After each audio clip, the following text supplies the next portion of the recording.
waktu pembimbing itu kan pelayan tamu Allah ya. Yang penting kita pertama itu adalah amanah, ya, amanah, kemudian jangan sekali mendolimi. Terus kemudian kita ajak calon jamaah atau umat Islam itu sebagai umat yang cerdas, sehingga nanti tidak tertipu lagi. Karena apa, akhir-akhir ini kan banyak, atau mungkin bahkan sebelumnya tahun-tahun kemarin itu banyak saudara muslim yang mau beribadah tetapi tidak bisa berangkat karena dipengaruhi dengan ya kurangnya ilmu terhadap bagaimana yang harus kita ketahui ketika mau daftar umroh itu yang pertama kali itu. Sebenarnya kalau di kita itu semuanya, baik itu kantor pimpinan cabang, peserta pembimbing itu kan sudah ada SOP-nya sendiri, sudah ada jobnya sendiri-sendiri. Pembimbing adalah mendampingi jamaah mulai dari keberangkatan di Indonesia, bahkan sebelumnya itu melatih atau memberikan manasik kepada calon jamaah, itu tugas pembimbing. Kemudian mendampingi jamaah sampai terbang ke tanah suci, terkait pembimbingan dalam peribadahan, semuanya nanti dibimbing sesuai dengan sunnah Rasulullah SAW. Karena apa? Itu tadi ibadah itu harus memenuhi beberapa persyaratan ketika diterima. Yang satu adalah ikhlas lillahi ta'ala, hanya untuk Allah. Yang kedua ittiba Rasulullah SAW, contoh yang Rasul sampaikan. Ya, itu kan yang penting intinya ya tadi mendampingi jamaah, bahkan membimbing jamaah sejak di Indonesia sampai sampai tanah suci, sampai kepulangan, itu tetap menjadi tugas pembimbing. Alhamdulillah kalau di tempat kita perjalanan itu kita pembimbing itu didampingi satu wakil lagi yang namanya tour leader yang akan membantu tugas pembimbing terkait teknik apa istilahnya check out koper dan check in koper dan lain sebagainya, tugas TL itu tadi. Tapi tugas pembimbing adalah mendampingi jamaah untuk ibadah-ibadahnya seperti itu. Ketika kita dalam suatu perjalanan pasti ya ada permasalahan yang akan dihadapi ketika dalam perjalanan. Tapi intinya seorang pembimbing dimohon untuk kesabarannya dengan prinsip melayani jamaah sebaik mungkin, dan semua itu sebaiknya dikomunikasikan dengan jamaah dan dibantu oleh jamaah-jamaah yang lain. Intinya bukan kok berarti pembimbing itu harus ngurusi semuanya, enggak, tapi semuanya itu nanti bisa dikoordinasikan, baik itu TL tadi berkait juga jamaah, nanti dimohon untuk kerjasamanya. Ketika sudah ada kerjasama itu nanti akan memudahkan pembimbing untuk mengatasi permasalahan. Terus yang jelas sebenarnya kan kita sudah punya SOP, hendaklah ketika dalam perjalanan itu jamaah itu menurut apa yang disampaikan oleh pembimbing, sehingga nanti untuk memperlancar perjalanan tersebut. Tapi ketika ada masalah, yaitu tadi melalui pendekatan komunikasi yang baik, insya Allah permasalahan yang ada nanti bisa diselesaikan. Lalu bagaimana koordinasinya para pembimbing dalam untuk menghadapi jamaah? Jadi setiap pembimbing itu pasti kan punya prinsip masing-masing. Nah, kira-kira untuk menyatukan kerjasama para pembimbing itu bagaimana? Di sebelumnya kita sudah mempunyai SOP ya. Kalau di Biru Kiti apapun pembimbingnya itu mempunyai pelayanan yang sama, karena sudah ada aturan jobnya pembimbing ini. Makanya sebelum pembimbing itu diberangkatkan, dia harus tahu dulu tugas saya itu seperti apa. Terus saya kerjasama dengan pembimbing yang lain, yaitu tadi nanti sebelum atau setelah keberangkatan atau setelah kepulangan, nanti kalau memang nanti ada permasalahan tertentu atau ada istilahnya kebijakan tertentu dari pemerintah Arab atau pemerintah Indonesia, nanti untuk saling koordinasi, untuk saling memberikan info terkini seperti itu. Tapi intinya kalau di biro kita itu kerjasama antar pembimbing memang tetap terjaga, karena ya tadi kita juga tidak memilih sembarangan pembimbing, sehingga pembimbing yang kita tugaskan ke sana sudah tahu jobnya, oh tugasnya ini, jadi siapapun pembimbingnya tetap akan memberikan pelayanan yang sama. Pembimbing itu hendaklah sudah dikenal oleh calon jamaah itu sejak dia mendaftar. Jamaah itu mendaftar, nanti pembimbingnya siapa itu sudah tahu. Ketika itu nanti akan ada pendekatan, sehingga nanti benar-benar antara pembimbing dan jamaah itu tidak ada istilahnya yang diistimewakan, karena nanti di sini sebenarnya pembimbing itu biasanya malah mendampingi jamaah, atau istilahnya pelayan dan jamaah yang dimulai itu sebenarnya jamaah.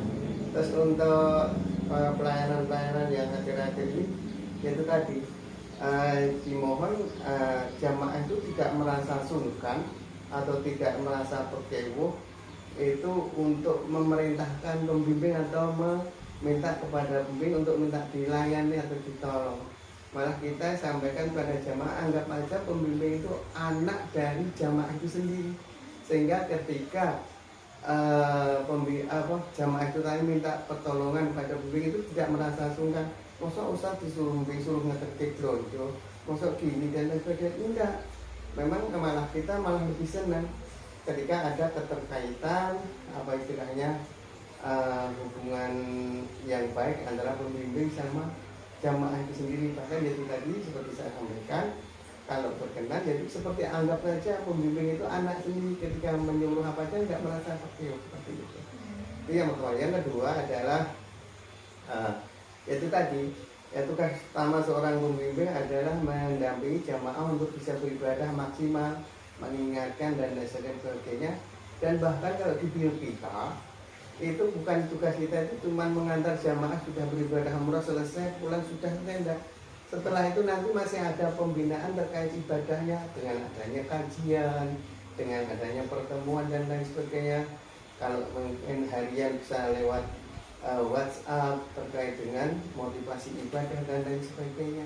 Jadi masih ada usaha dari biro itu tadi untuk tetap jamaah itu atau alumni jamaah itu tetap dimotivasi untuk beribadah. Alhamdulillah untuk pembimbing kita, untuk sarana dan prasarana terkait mungkin mobil pribadi, mungkin masing-masing pembimbing itu sudah punya. Jadi ketika minta suruh untuk jemput jamaahnya atau mendampingi jamaahnya itu tidak keberatan.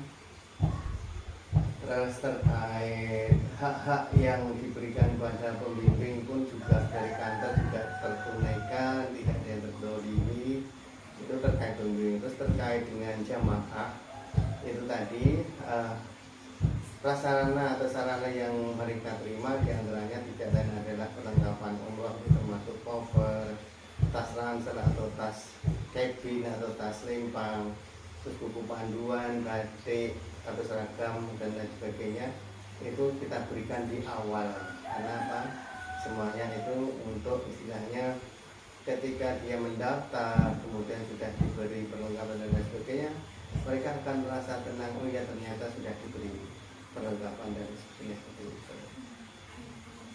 Terus terkait kita juga dari biro pun juga melayani seandainya istilahnya calon jamaah tadi keluarganya sangat sibuk sekali, tidak ada anaknya yang mengantar, taruhlah calon jamaah sudah sepuh pun kita siap untuk menjemput jamaah dari rumah ke rumah untuk fasilitasi itu semua. Yang pertama harus keikhlasan, ya, kita harus dasari dengan keikhlasan untuk mencari ridha Allah. Kalau dasari keikhlasan untuk mencari ridha Allah, insya Allah itu akan menjadi nyaman, tidak terbebani. Tapi kalau sudah didasari dengan berapa nanti bayaran saya, kalau tidak dibayar nanti bagaimana, itu yang menjadi kendala. Itu yang pertama. Yang kedua adalah ketika kita mendampingi saudara kita untuk suatu urusan atau menyelesaikan suatu urusan, kita pun akan mendapatkan pahala. Itu yang harus kita tanamkan pada pembimbing tersebut, sehingga apa? Istilahnya tidak hanya istilahnya murni untuk mencari keuntungan yang di dunia, tetapi malah tidak mendapatkan sesuatu yang nanti bermanfaat di akhirat terkait pahala dan lain sebagainya. Itu yang kita utamakan di situ. Yang kita ketahui ya, bukan kita mendiskreditkan di biru yang lain, dan saya juga nggak tahu. Tapi selama ini dari cerita jamaah atau alumni jamaah yang kita berangkatkan, kadang-kadang kan ada yang sudah berumur 2 kali, 3 kali, dia akan merasakan pembimbingan di biru satu dengan biru yang lain. Kalau menurut cerita dari alumni jamaah, itu yang pertama kali kalau di biru kita itu pembimbing itu dikenalkan sejak awal. Nanti ketika sebelum berangkat tuh jamaah sudah benar-benar tahu, oh ini loh pembimbingnya. Bahkan itu tadi saya sampaikan di awal, pembimbing itu harus memberikan manasik sejak awal, sehingga nanti jamaah itu sudah tidak asing lagi dengan pembimbingnya. Tapi kalau di biru-biru yang lain ada, bahkan jamaah kenal pembimbing itu ketika sudah mau berangkat di bandara. Bahkan ada juga yang nggak ada bimbingan sama sekali. Ada. Untuk mengatasi seperti itu biasanya dalam penyampaian berjamaah, misalnya nih jamaah bilang di biru lain itu seperti ini Pak, atau kalau di biru Bapak seperti ini, itu bagaimana Pak komunikasinya? Nah, itu sebenarnya sebelum jamaah itu mendaftar, ya saya kembali lagi saya tahu ke awal, usahakan calon jamaah atau saudara kita muslim ketika mau umrah itu cerdas. Cerdas bagaimana? Satu, harus benar-benar birunya tersebut benar-benar yang pernah memberangkatkan. Satu. Yang kedua, kantor cabang atau kantor yang beliau mendaftar itu terdekat. Dia benar, oh iya kantornya itu ada. Jangan sampai nanti kantornya nggak ada, dia cuma ikut-ikutan dengan harga murah, akhirnya bahkan nggak berangkat, nggak tahu sama sekali. Yang penting saya ikut dengan si pulang, ikut dengan si itu, aku diajak bidding, kita ajak tetangga, seperti itu sesuatu yang riskan sekali. Kalau di tempat kita, ya kita jelaskan sebelum memilih biru kita pun kita jelaskan harga tiket pesawat itu sekian, terus nanti hotel itu sewanya sekian, kalau bintang ini sekian. Nanti kita kembalikan kepada jamaah, ya. Nanti jamaah yang akan menentukan sendiri. Tugas kita cuma menjelaskan kepada calon jamaah, kalau seandainya paket seperti ini kita dapatnya apa, hotelnya apa. Bahkan sebelum berangkat pun jauh-jauh hari sudah tahu pesawatnya apa, terbang tanggal berapa, hotelnya apa, bisa dicek langsung. Karena kan mudah sekali anak-anak calon jamaah pintar seperti itu. Kalau di biru kita Mbak, ya, satu, di biru kita alhamdulillah melayani bimbingan manasik tanpa bayar. Seandainya misalnya dalam suatu RT atau dalam suatu kelompok kajian dia menginginkan untuk bimbingan umroh, dia nggak berangkat dengan biru kita pun tidak masalah. Tugas kita itu mencerdaskan saudara muslim ketika beribadah nanti benar-benar nyaman, kemudian sesuai dengan sunnah Rasulullah SAW. Kalau memang berangkat dengan biru kita, alhamdulillah. Intinya biru kita melayani bimbingan manasik di luar calon jamaah itu sendiri. Nah, tujuannya itu tadi, agar saudara kita muslim itu cerdas dalam beribadah. Karena memang yang lebih baik kalau jangan tidak paham ya, al-ilmu qoblal qaul wal amal, ya. Sebaiknya kita mempunyai ilmu dulu sebelum kita berbicara atau beramal. Nah makanya saya sampaikan pada kaum muslimin semuanya, ya, alangkah baiknya ketika kita mau beribadah itu sudah tahu ilmunya yang pertama, yang kedua itu jelas-jelas sesuai dengan turunan Rasulullah SAW. Jangan sampai nanti kita beribadah sudah bayarnya mahal, di sana tidak ada pembimbingan, di ngakuin rono rene tidak tahu jelas arahnya, itu kita sayangkan. Tapi kalau kita ya tadi Pak, sebelum keberangkatan pun kita melayani bimbingan umroh, entah itu dalam kajian atau kelompok RT atau apa kumpulan apa, istilah kita tanpa dipungut biaya, tanpa kita meminta bayar. Karena tujuan kita cuma menyampaikan ilmu ini biar saudara kita muslim itu bisa beribadah dengan benar, diterima ibadahnya seperti itu, insyaallah. Jadi terkait orang tua, memang nanti ketika dalam praktik di lapangan pun nanti kita harus tetap bekerja sama. Jangan kita merasa oh saya yang paling pintar, saya udah umroh 4 kali 7 kali itu karena sebenarnya nggak mau membagikan ilmunya, itu nanti malah kadang-kadang ada masalah. Tapi alhamdulillah selama ini walaupun jamaah kita ada yang sudah 8 tahun 9 tahun ada juga, tapi insya Allah untuk pelayanannya kita semuanya sama. Kalau di tempat kita itu minimal itu kunjungan umroh itu 3 kali ya, dan 4 kali ketika sudah sampai di Madinah. Misalnya besok pagi mau umroh, ini sore ini ada manasik lagi untuk merefresh ilmunya tadi, biar apa yang kita kerjakan besok pagi itu benar-benar masih teringat. Intinya ya itu tadi, di diri kita itu lebih mengarahkan kepada jamaah itu agar cerdas dalam beribadah. Ketika sudah cerdas nanti bukan meringankan tugas pembimbing seperti itu. Tapi sebelumnya itu tadi kita jelaskan poin-poin pokok-pokoknya, insya Allah jamaah sudah paham. Terkait orang tua ya memang ada perlu pendampingan dulu, tapi biasanya kalau orang sepuh nanti ada pendamping selain pembimbing adalah anaknya. Yang pertama adalah tugas pembimbing, nanti bersama dengan TR juga.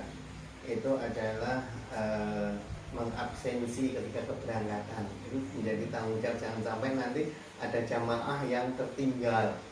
Itu yang pertama ya. Baik itu nanti ketika sampai di sana, sampai kepulangan dan lain sebagainya, absensi itu wajib yang harus dikerjakan oleh pembimbing kerjasama dengan tour leader-nya tadi. Yang kedua, selalu memonitor kondisi jamaah, baik itu terkait dengan ibadahnya, kemudian kesehatannya, ya. Jangan sampai nanti seorang pembimbing itu ada jamaahnya yang saya tidak tahu, ya. Bahkan kita seringkali ketika jamaah sudah di hotel baik di Madinah atau di Mekah, kadang-kadang kita saling berkunjung ke tempat kamar masing-masing untuk menanyakan kesehatan, ada masalah enggak di kamarnya, AC-nya mati atau tidak, seperti hal seperti itu kita sampaikan. Nah, terus kemudian ya, terkait ibadahnya yang jelas mengawasi, terutama ibadah wajib yang umrohnya, jangan sampai nanti umroh yang dikerjakan itu tidak sah. Ya, pengawasan terkait ibadah itu juga menjadi tanggung jawab pembimbing. Jangan sampai ibadah yang dikerjakan itu tidak sah, tidak sesuai, seandainya nanti melanggar istilahnya aturan-aturan, nanti apa ada istilahnya denda atau dam dan lain sebagainya, itu yang harus diketahui pembimbing juga. Terus kemudian terkait nanti yaitu tadi kesehatan jamaah, terus memberikan informasi terkait kegiatan sehari-hari, itu adalah tanggung jawab pembimbing. Kenapa? Kalau di tempat biru kita itu setiap hari kita akan mengerjakan apa, itu selalu diinformasikan kepada jamaah yang dikoordinasi oleh pembimbing sama mutawid yang ada di sana. Kebetulan kalau di biru kita kan seandainya nanti kita memberangkatkan 45 jamaah satu berangkatan itu, dari sini pembimbing 1, TL 1 ditambah sana mutawid 1, jadi satu grup itu ada 3. Idealnya seperti itu. Ya idealnya seperti itu, tapi ada juga biru yang cuma berangkatkan 1 orang itu ada, atau tim 2 nanti baru yang sana 1 ada juga.